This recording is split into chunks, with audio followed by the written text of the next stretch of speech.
Enfin, la sphère du noyau. La sphère du noyau, Val. Ah, c'est bon ça. C'est la sphère la plus importante de cette séquence de Vénus qui se termine ici et qui est... C'est une sphère de transition, hein. C'est ça. Qu'est-ce qu'on peut en dire pour commencer? Parce qu'on peut tellement dire de choses. Oui, beaucoup de choses. On va essayer d'être pas trop longue. Donc, pour moi, la sphère du corps, c'est, ça le dit, c'est le corps de qui je suis. C'est le corps, le cœur de ma souffrance. Mais une fois transformé, une fois laissé de la place, une fois contemplé, une fois toutes les étapes passées, là, allow, accept, embrace, ça fait en sorte que je suis capable de le transférer, de le voir, de le transmuter en gift, en cadeau, en talent. Le corps, la sphère du corps, c'est ton plus grand talent. On parlait des talents dans l'activation du génie. Moi, ce que j'ai compris, en tout cas, c'est que nos 4 talents émergent de la sphère du corps. Et puis, tant et aussi longtemps que ça, on n'aura pas fait la paix avec ce shadow-là, puis lui donner assez d'espace pour permettre d'exister et puis d'être, puis de révéler à nous les secrets qu'il y a à nous révéler, automatiquement, la séquence de génie ne sera jamais complètement activée. Fait que donc, le corps, pour moi, c'est une sphère magique, c'est une sphère grandiose, c'est une sphère remplie de pleurs, de rires, c'est ça, c'est grandiose. C'est la sphère de nos plus grandes fréquences. Là. On arrive après avoir libéré, ou en tout cas contemplé le quotient spirituel qui émerge déjà énormément d'amour. C'est comme si on s'élevait de plus en plus dans des très hautes fréquences, puis on a le goût de rester là-dedans le plus possible. Donc il dit hold this space, c'est de rester dans cet espace-là le plus possible. Mais c'est aussi l'identité de notre plus grosse, comme tu disais, blessure avec laquelle on est encodé dans notre ADN. Puis là, il parle de comment tu vas être soit victime de cet encodage en vivant ta blessure comme une victime de cette blessure-là. Et on va vous les nommer à un moment donné. Ou alors tu deviens le wounded healer. Ouais. Le wounded healer. Donc, parce que comment tu traduirais? En fait, c'est la journey, c'est le voyage du chaman. C'est que parce que tu as été blessé, là, c'est un guérisseur. Maintenant, on devient guérisseur parce qu'on a été au travers de notre journey. Et puis, on a vraiment été dans nos eaux profondes de souffrance pour être capable de transmuter. Tu sais, quand ils appellent ça le Dark Night of the Soul, ils vont dans les chamans. Moi, pour adorer ça, les anciennes civilisations, quand ils nous parlent de ça, c'est qu'ils les mettaient toujours dans des grottes, seuls, où c'était sombre, et puis ils passaient plusieurs jours là-bas, tout dépendant des civilisations. Et puis, ce qu'ils allaient faire là, en fait, c'est qu'ils allaient rencontrer leur partie d'ombre. Et puis, c'est pour ça qu'ils appellent ça le chemin du chaman. Et donc, c'est de se voir dans toutes ses beautés, dans toutes ses noirceurs, mais très profondément. Il y a d'ailleurs maintenant, on peut faire des retraites en dessous de la terre.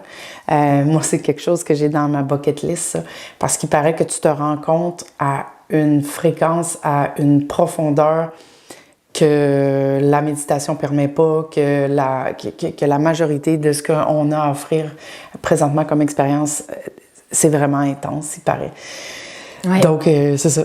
On guérit cet encodage de blessures-là qu'on porte pour soi et pour l'humanité à force d'éveiller notre conscience sur nos patterns qui nous amènent à reproduire cette blessure-là.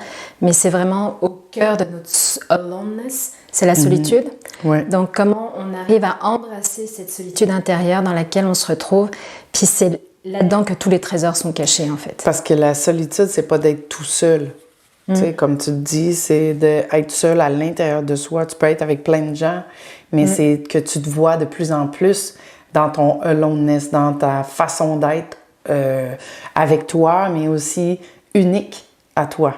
Tu sais, c'est ta façon à toi, puis c'est ton encodage qui est là bien avant. Tu sais, on porte tous la sphère du corps à différents degrés.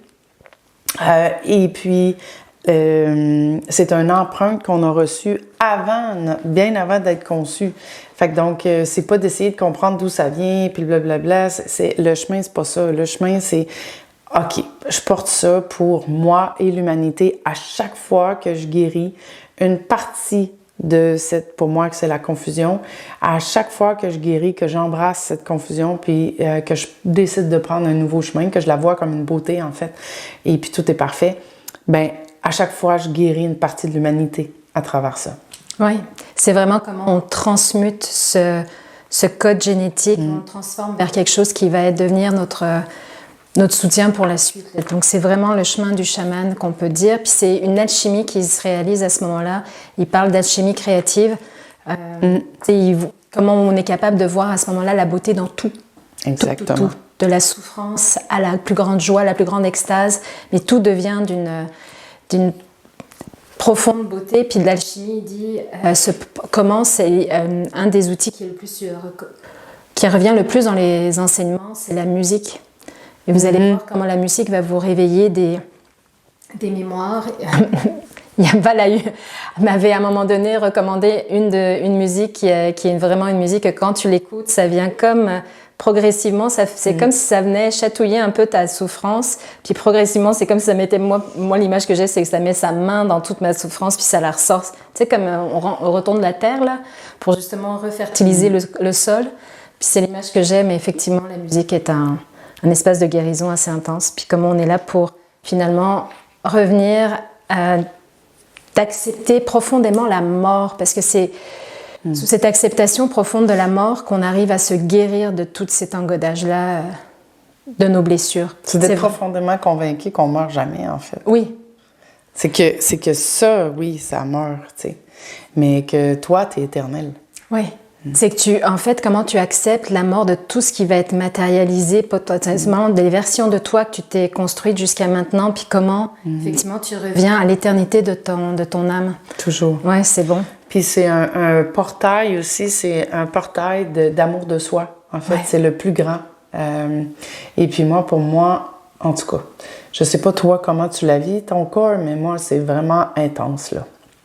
Je la vibre, je la sens, je la touche, je la vois dans toutes les sphères de ma vie, que ce soit une réaction, une façon de penser, je vois qu'il y a un encodage en dessous, les layers, les couches encore plus profondes, il finit par être là tout le temps, tu sais.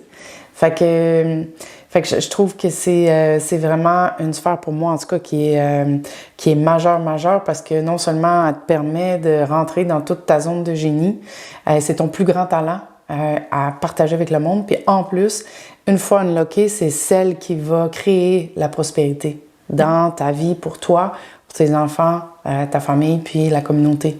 Donc, c'est majeur. C'est majeur. Moi qui aime aller vite dans les exercices, là, celle-là, je vous avouerai que j'ai savouré chaque instant. On a eu des délais qui se sont installés par contexte et circonstanciel, mais ça a été comme une bénédiction pour me permettre d'aller encore plus loin dans la contemplation de cette sphère que je pense que je vais vouloir y retourner bien plus que toutes les autres sphères.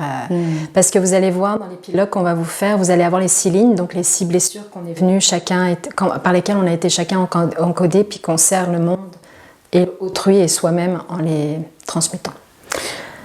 Puis c'est vraiment, tu sais, le processus, c'est le processus le plus créatif, comme on parlait tout à l'heure. Puis c'est avec beaucoup de patience, de persévérance et de bienveillance. Il n'y a pas le feu. Oui, c'est un bon point, ça. J'avais oublié de le dire. C'est vraiment tranquillement, petite bouchée, parce que c'est profond, comme on a dit tantôt, c'est très deep, et puis vous allez voir, plus que vous allez la contempler, plus vous allez la voir partout dans votre vie, comme trame de fond. Vous allez faire comme « wow, OK, ça aussi c'est encodé avec ça, OK, ça. » Fait que donc, patience, persévérance, bienveillance. Bonne contemplation.